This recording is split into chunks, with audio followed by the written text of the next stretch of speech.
Hello guys, Brad here with another fragrance review. Today I want to be talking about one of the Hermessence fragrances. This one is called Rose Ikebana, and I have the 4 ml sample here. I've been wearing this one 4 days during the past week.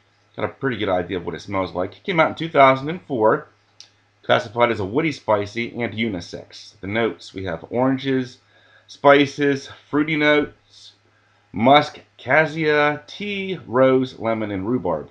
And at base notes, 6 positives, 9 neutrals, 3 negatives. Um, so, when you put this one on your skin, you are going to get a tart citrus opening, almost like a grapefruit. I'm sure the rhubarb has a lot to do with it as well.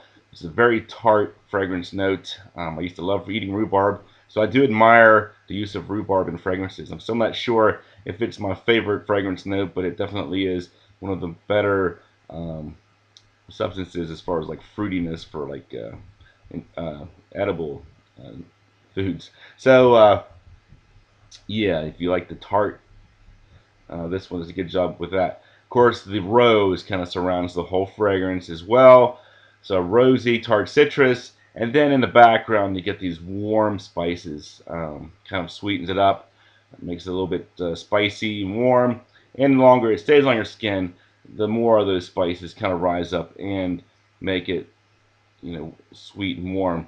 Um, I think the idea of this fragrance was to kind of smell like a rose, like a dewy rose in the morning.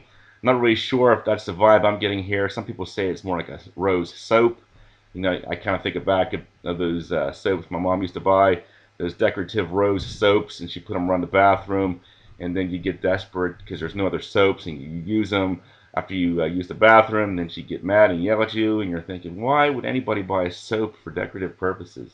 Just get me some Irish Spring or something. But that's the way it is, I guess. So a little bit of that rose soap vibe to it, more so I think than an actual natural rose kind of a thing. I guess because of the spiciness and the tartness of the rhubarb and the citrus.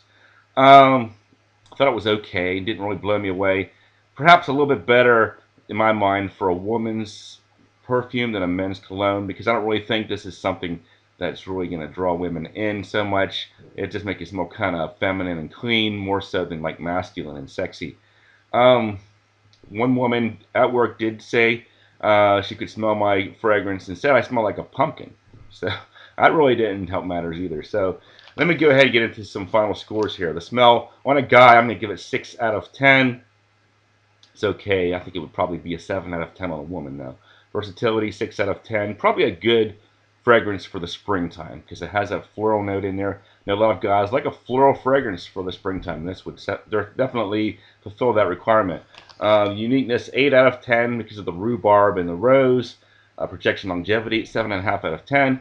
I actually thought it did quite well for about 4 to 5 hours before it started to fade. Price point, I give it 3 out of 10 because, I think it's around $250 for the bottle. Overall, for a guy at least, I give it about 6 out of 10. As others have suggested, I would probably look into the other Hermes fragrances on their designer spectrum first. Make sure there isn't something similar and a lot cheaper that you would prefer. Rose, Pamplemousse Rose, I believe, is one they have. The Un Jardin series, check all those out too. See how those play on your skin first before you delve into this more expensive Hermes's Rose Ikebana. It's okay, but nothing really spectacular enough to justify the purchase, in my opinion. So, yeah, that's pretty much my thoughts. Thank you for watching, and I'll talk to you guys later.